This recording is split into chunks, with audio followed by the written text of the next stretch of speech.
Marcos, hey man, good to hear from you.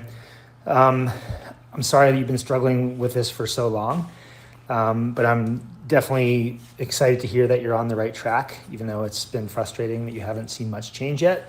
The first thing I'll say is that knowing is different from doing. So it's one thing to understand this conceptually, intellectually, but the subconscious part of our brain that's in charge of these symptoms doesn't speak English. Think of it as like a little kid version of you that doesn't really understand language.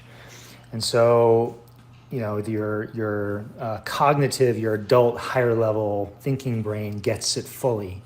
But somatically in your body, there's something different happening. And so the work is to move past understanding it, reading about it, and deciding, getting clear on what are the strategies that you need to use to be able to start to create some change. For some people, it's looking at their internal self-talk and making that a little bit more compassionate. For other people, it's recognizing that they're dichotomous thinkers and everything feels consequential, or that they're living their lives in a state of sort of hyper busyness, fight or flight all the time because that feels normal and right because they're used to it.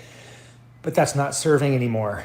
For another subset of people, there was something going on around the time their pain started, usually something that connects back to, it's emotionally, psychologically triggering, that connects back to other things that happened earlier in life. And we need to get to the emotional content that for a lot of people with back pain was originally the trigger for why they had symptoms. And so think of it like, learning about all this is kind of like being in the stands, like watching a game. What we want to support people in doing is getting on the playing field and actually starting to do the work. And that probably is the hardest step. So I'd encourage you to, get connected with someone that can sort of support you and guide you in determining what are the things that you really need to do to get on the right track, because that recipe for recovery is different from everybody.